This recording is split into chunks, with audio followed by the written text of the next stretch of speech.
I'm gonna put up this ghost bike for this guy so that everybody who travels that road sees the ghost bike and knows that a cyclist was fatally injured there. So it's not just another dead cyclist. It was a Sunday, February 17th. My wife and I took off. We were both bicycle riding. We went up to Trader Joe's and got some groceries, and then we were on the LA River bike path. We were actually on the overpass over the 5 freeway when I was hit. It was not an option. You know, I was going to get back on my bicycle and I was going to ride. In fact, I was going to finish that ride that I started. I mean, I wasn't going to take this and go, okay, you know, I am now going to never bicycle ride again, or I'm actually not only going to bicycle ride, I'm going to finish that ride.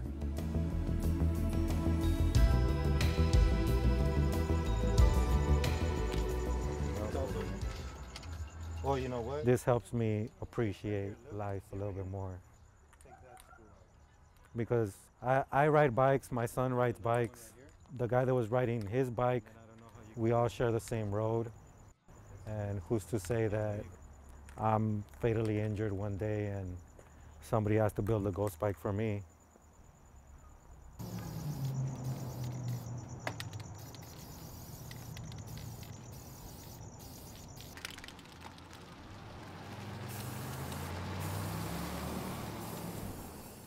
Yeah, it's sad.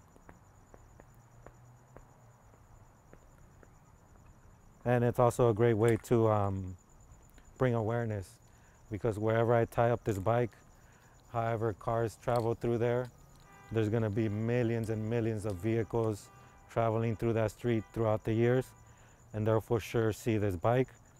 They might not know what it is, but you know, it might open curiosity, and then when they find out what it really is, maybe they'll be more cautious of their surroundings and share the road so that things like this don't happen.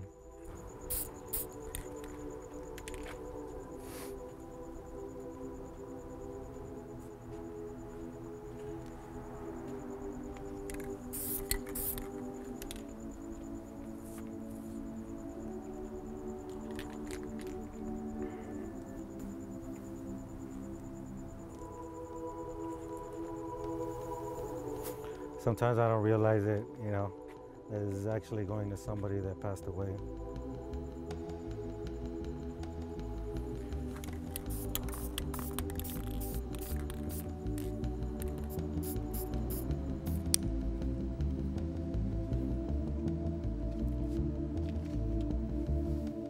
The city of LA is really designed for motor vehicles and for cars. Wherever you have a street that has a lot of motor vehicle traffic, that's where most of our bicycle collisions are.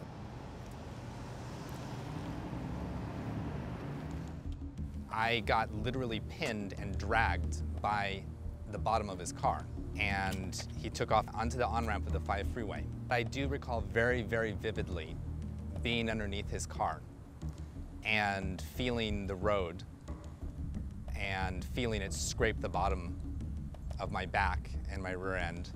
I very vividly remember looking up at the bottom of the car and knowing that I was on an on-ramp to a freeway and knowing that he was speeding up and he was not going to stop.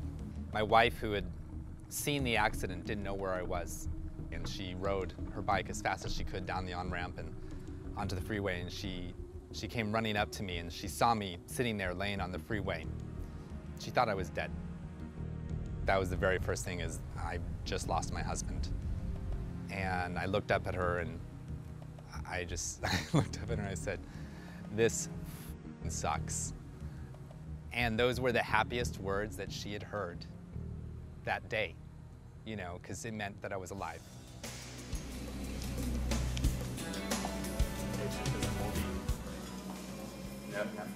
My injuries were pretty intense. My right foot, as I said, was badly mangled. But the thing that made it so that they had to amputate was I was literally missing ankle bones. The meat on the surface of my left foot was shaved down to the bone, and I lost tendons on the surface of my foot. Look, Mom, no hands. Woo!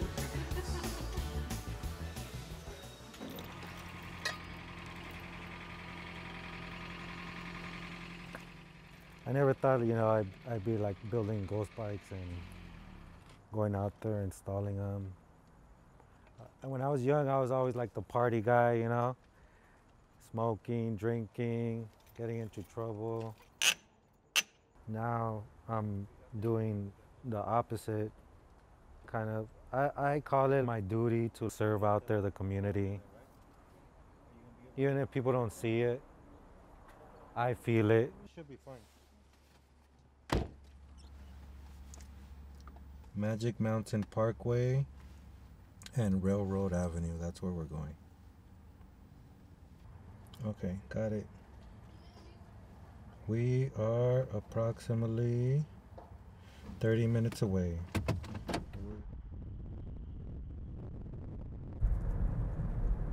So, as I'm driving over there to the location right now, I'm finding exactly what I thought I was gonna find. Long streets with not a lot of lights. And if I'm not mistaken, as soon as we turn the corner here, there it is, right here on the corner.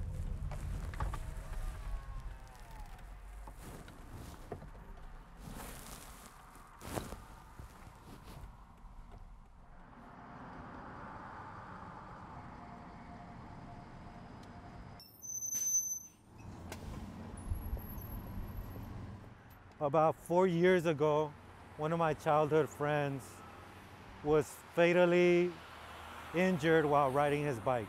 When we went to visit the site where he took his last breath, which was on the side of a street on a sidewalk, I was encountered by some guys that came over and brought a ghost bike and tied it to the area where he passed away. So just how they did it for my friend, I felt like it was my duty to do it for somebody else. How much of a life am I going to live if I live the rest of my life in terror of what I do? I'm not saying don't take precautions. I'm not saying be crazy. But you have to live life. You can't live life being afraid. Doing the ghost bikes, bringing awareness, I think that's the best thing that we could do out of this tragedy.